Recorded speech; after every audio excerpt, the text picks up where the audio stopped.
So here we are again to talk about student loan forgiveness. Student loan forgiveness is one of those things where you got a whole crowd of people who love it and they happy with what was happened and they want more. You got the folks in the middle who was like, all right, only do what y'all did, but don't do anymore. Then you got the other far end of the spectrum where they like, hey, ain't nobody paying off my mortgage, so why should y'all get y'all loans paid off? So it's something that everyone has an opinion about. Now, I knew this, I called this over a year ago. With any type of student loan forgiveness, there was going to be something that was going to come up, it was going to be problematic. And what is that? Litigation. There's been a lot of litigation that has just been recently put out, that has recently been filed across the United States related to President Biden's student loan forgiveness, where he gave $10,000 or $20,000 depending on where you fall in the spectrum, if you had Pell Grants and things to that effect.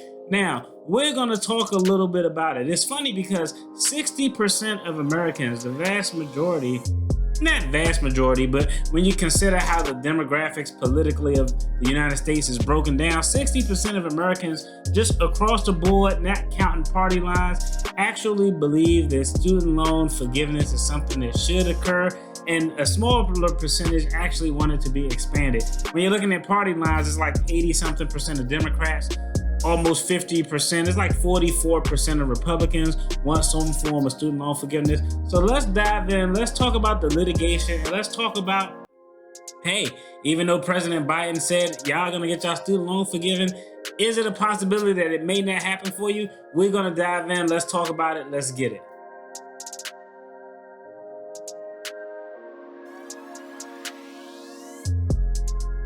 Yo, what's good? I'm Marcus. You're at the channel The Debt Free Dad, where we're talking finance. I'm giving my opinion on financial takes, financial topics, current events, but more importantly, I'm letting y'all know what we got going on in the household of The Debt Free Dad. Disclaimer: licensed attorney, not your attorney, not legal or professional financial advice, just giving my opinion and takes on topics. Hey, that satisfied the Bar Association, so they won't be on the brother's case. Now, let's get it. The first lawsuit I looked up is from the Pacific Legal Foundation. The plaintiff name is Frank Garrison. Frank Garrison is a government attorney. His argument is essentially that the student loan forgiveness is going to give him a tax bill that he does not want. Now, I'll tell you, this is probably one of the more hilarious arguments that I've seen out there, because think about it. If you have $20,000 of student loan that's forgiven, the tax bill on the $20,000 is going to be substantially cheaper. So would you rather owe $20,000 to the student loan company, or an alternative, would you rather owe, let's say, 20% of $20,000? Let's say $4,000, $6,000 to the IRS. I mean, I don't know. I would rather get rid of the 20 bands that I owe and only be responsible for 6. But that was his argument in this litigation. And the White House counsel is going to jump all over this because, one, the student loan forgiveness is optional. You can opt out. It's not a mandatory requirement for anybody. So if you don't want to bear the tax implications, don't take the student loan, Mr. Frank. I mean, that's just what it is. The other part of that is that the federal government has also put things in place so there wouldn't be any tax consequences as it relates to federal taxes. So if a state is applying taxes to any amount that's forgiven, that's something that's up to the state legislator. So I think the White House counsel, the lawyers, are going to be in a prime position to kind of knock this argument out. But, this is just the start. There have been a lot of Republican states who have also filed litigation. Let's dive in and talk about those. On September 29th, 6 Republican-led states filed a lawsuit saying that, hey, you know what? This student loan forgiveness stuff is bogus. Can y'all guess? Let's see how many of the 6 y'all could guess. We already know they're Republican states. Can y'all guess? I'm going to give y'all a few seconds. Arkansas, South Carolina, Iowa, Kansas, Nebraska, and Missouri. Those are the states that filed litigation in late September. Some of the arguments are wild. One argument is that, this student loan forgiveness would hurt the state's ability to generate revenue, which, a lot of things hurts the state's ability to generate revenue. That was one argument, which I think is kind of weak sauce personally. Other states have argued that the authority does not exist under the HEROES Act. What is the HEROES Act? The HEROES Act is essentially the acronym for the pandemic relief that was passed. It was $3 trillion.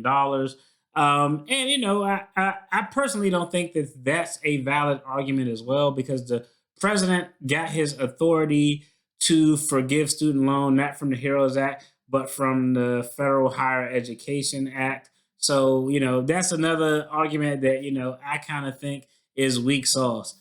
I think the strongest argument that I saw is that, let's just think about this from a common sense standpoint. There are servicers out there whose sole job is to service federal student loans. We act as that middleman that collects the loan, pass out the notification, handles the default, because the federal government don't want to do all of that stuff.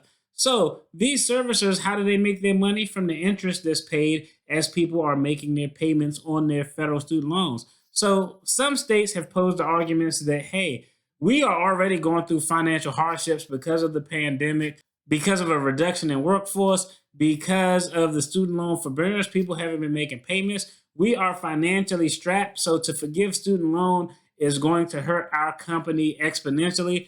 Hey, I think that's probably the strongest argument of the ones that I've been looking into. September 30th, Arizona's Attorney General jumped into the mix with litigation, and essentially his point was crazy. His point was that forgiving student loans will decrease Arizona's ability to hire attorneys for public sector jobs like public defenders and district attorneys, which is just asinine, because if you want to get more people in those jobs, pay them more, because I know y'all don't pay them that much, because I used to be a public defender, so I already know how those wages are looking. The most interesting argument that I saw came from the Wisconsin Institute of Law and Liberty, again, another nonprofit conservative organization. They essentially are arguing that student loan forgiveness is racist. I mean, it's a violation of the Equal Protection Clause of the Constitution, because it's targeted to help brown and black communities. So that's their argument. The other argument that they have is that it's a violation of the Separation of Powers Clause, because the president did this through an executive order and not from an act of Congress. That's probably going to be a real argument that has some substance. I don't think it's an argument that's going to be successful. I think the Higher Education Act, expressly gave the president the authority to do that. Now, if Congress want to institute something on the back end to regulate the president's ability and or scope of how much forgiveness can be done, that would be something that Congress could do if they vote on it.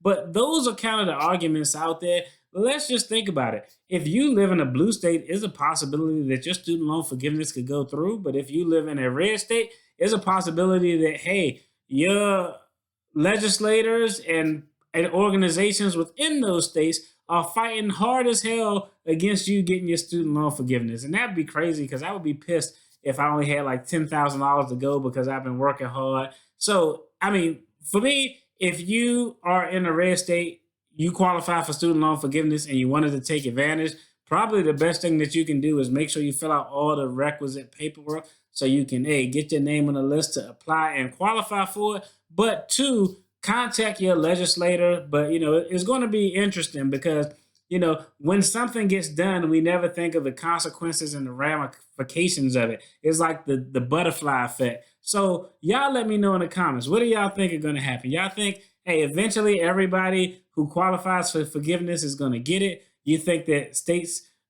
some states, the blue states may allow it? You think that the blue states are going to allow it and the red states are going to say no? Or you think it's just going to be just kind of a melting pot depending on the state, where some states are going to fight it tooth and nail? And, it's kind of crazy. Y'all let me know what y'all think in the comments. I might throw a poll up. As always, I appreciate y'all tuning in. If you like this video, check out this video on the screen for more content. Y'all be blessed. Peace.